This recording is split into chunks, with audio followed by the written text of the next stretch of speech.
Better health for everybody, every day. Transforming lives, 3 minutes at a time. Listen up. This is your daily health tip from The Good Company.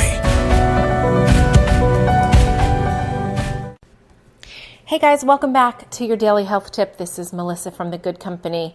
Brand new week, brand new month. Happy October, everybody. I'm praying for a dry, warm month here. As you might very well know, October is Breast Cancer Awareness Month. You're going to see lots of pink ribbons, lots of talk about the Susan G. Komen Foundation, lots of 5K runs for breast cancer. So I just want to kick this month off with some breast cancer awareness. Number one, men are getting breast cancer too, guys. It's not just women. It's not just a woman's disease. So this is applicable to everybody out there listening. I want to talk about this week things you can do preventatively. How do we avoid getting breast cancer? And there's a couple of things we know that increase your risk for getting breast cancer. And the first one is avoiding BPA. I don't know if you've ever heard of BPA, but it's called bisphenol-A. And there's also a bisphenol-S I'll get to in a second. But that's why I drink filtered water out of my stainless steel water bottle. If you are drinking out of plastics, you are ingesting BPA, unless those plastic bottles say BPA free. Another place to look for BPA is spaghetti sauce or tomato sauces that are in cans. Those cans are lined with plastic containing BPA.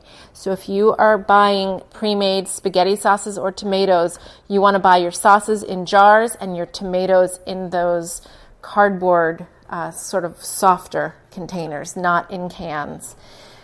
So that's what it is, bisphenol-A. It can act like a weak form of estrogen, and it can turn on breast cell growth and trigger other unhealthy activities in your body. And significant BPA exposure has been linked to many illnesses, not just breast cancer, but also heart disease, diabetes, immune and nervous system disorders, and other cancers of the brain and the prostate. So bad news. And there's also another type of bisphenol called bisphenol-S, and that's sometimes they use it as a substitute for the BPA in the plastics industry.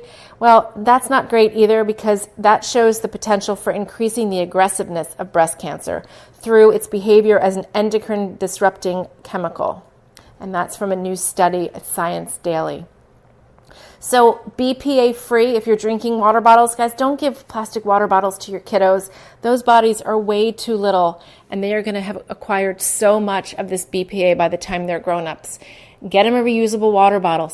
Our school actually required every kid had a reusable water bottle this year in 5th grade, which I thought was tremendous. And they have those water fountains. It's public school. They have those water fountains that filter the water. So I couldn't be more pleased about that.